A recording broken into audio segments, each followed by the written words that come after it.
زبت نبهراو برسات بزبل مرح حساب اب كتما مقالة مدرخ مناقسي تساليتو ابت مدرخ زترخو بريزيدانت منغست تግራይ دكتور دبرጽዮን ገብረ ሚካኤል ህዝብ ትግራይ ተመዛቢሉ ጥራሕ ዘይኮነስ በብግዚኡ ብሕማምን ጥሜትን ይረግፍ ይዘሎ ዝበሉ ዶክተር ደብረጽዮን ገብረ ሚካኤል ነዚ ጸገም ኣብ ክንዲ መፍታሕ ጆኖሳይዳዊ አገዛዛ አብይ አሕመድ ኩሉ አገልግሎት ንትግራይ በመخلካል ህዝብ ትግራይ ንምብትታንን ንምድቃቅን ዝከኣለ ኩሉ ይፍጽም ከም ዘሎ አብሪሆም احنا እንደዚህ ህዝብና ህምለስና ቦቱ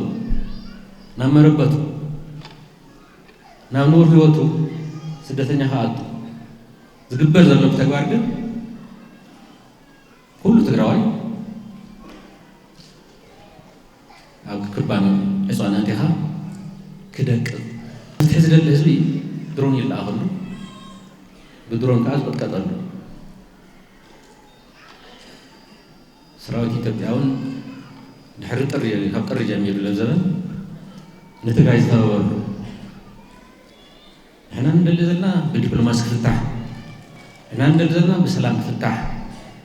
በተግባር ዝግበር ግን ካሊ ስለዚህ ኮሚል ካምሃት አይካአልን ኣብዚ ሕዚ እዋን ቀንዲ መዋጽኦ ህዝቢ ትግራይ ውሽጣዊ ዓቕምታትና ምጥንኻርን ቃልሲ ምሕያልን ይዝበሉ ዶክተር ደብረጽዮን ሃልዋትን ድሕንነትን ህዝቢ ትግራይ ንምውሓስ ከም መናእሰይን ህዝብን ሓድነትናን ውዳበታትናን ብምጥንኻር ጸኒዕና ክንቃለስ ይግባእ ኢሎም ብሔራዊ ህልውናና ንምርጋጽ ለዓላምነትና ንምርጋጽ መሰል ዓርሶ ውሳነና ክንኽብር ክንሓብር ክንጸንዕ ክንጥንክር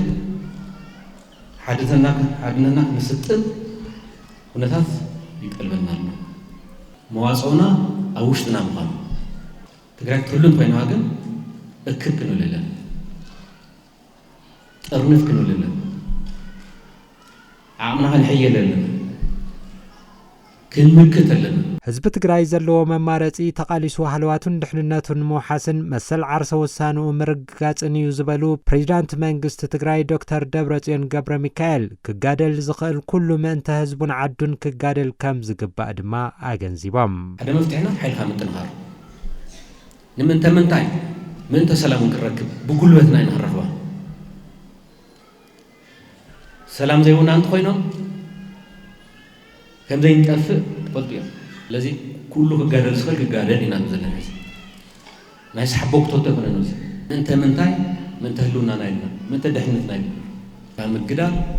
من تهزب تقرأ سلز قناتون كله خاي جادل لله استوصلنا بيت سبز جادل لله تحاي قنات